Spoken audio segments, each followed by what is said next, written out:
Jadi di video kali ini gue bakal bahas gimana sih cara efektif buat ngatasi kecanduan game online atau lu mau ngubah kebiasaan main game online itu buat dimanfaatkan ke hal yang lebih positif, contohnya ngasilin duit atau lu mau jadiin itu sebagai profesi lo. Gue yakin lo pasti bertanya-tanya, ini gue udah termasuk kecanduan game online gak sih? Atau bahkan lo udah ngerasa bahwa kehidupan lo terlihat gak normal lagi karena ya kebiasaan lo yang keseringan main game online udah mulai merasa ada yang keganggu atau sekedar pengen tahu.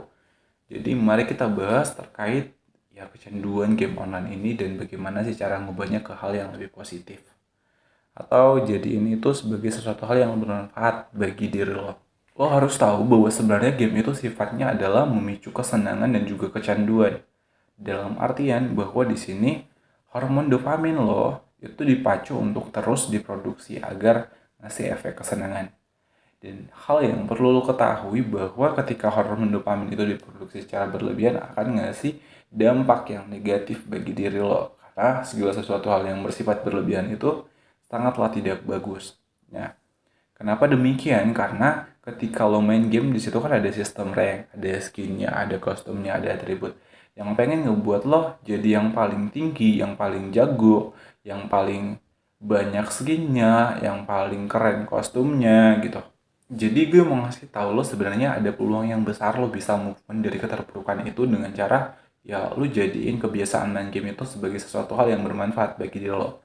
Entah lo mau jadi YouTubers gaming, jadi live streaming gaming. Nah, di situ lo bisa ngasilin duit dan lo sadar bahwa dengan lo jadi YouTubers atau live streaming gaming lo nggak lagi melulu tentang selalu main game tapi lo udah ngasih waktu buat ngedit, buat lihat bagaimana respon viewers lo, buat lihat bagaimana konten-konten yang bakal lo post berikutnya, konsepnya gimana, tidak vakum lagi seperti saat lo main game. Ada proses yang namanya lo belajar untuk hal-hal yang di luar dari game itu sendiri. Mungkin lo udah pernah kepikiran buat nyoba atau bahkan lo udah pernah nyoba tapi nggak berhasil. Nah, yang harus lo ketahui bahwa segala sesuatu itu butuh yang namanya konsistensi.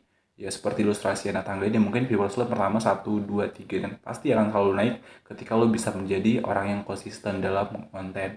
Tapi ketika lo sadar bahwa sebenarnya basic lo bukan di situ, gue ada tips yang bisa lo coba untuk ninggalin yang namanya kecanduan lo main game dan fokus pada apa yang sebenarnya tujuan dari hidup lo sendiri.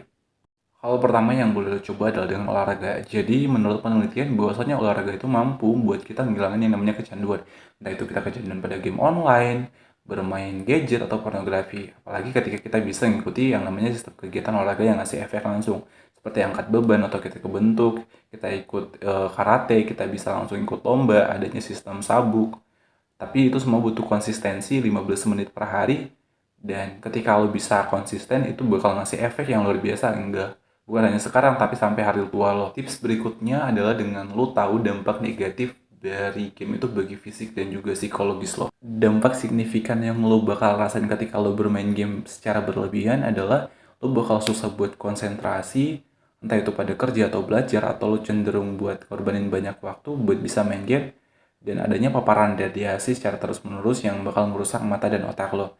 Dan sudah banyak juga kasus yang bahwasannya game itu menyebabkan kematian dan beberapa gejala penyakit lainnya. Beberapa aspek lainnya yang harus lo perhatikan adalah lingkungan pertemanan lo. Karena ketika lo berada di lingkungan pertemanan yang kalau ketemu, kalau ngumpul, itu ujung-ujungnya main game, bakal ngebuat lo susah, bahkan gak bisa buat ninggalin yang namanya kecanduan main game tersebut.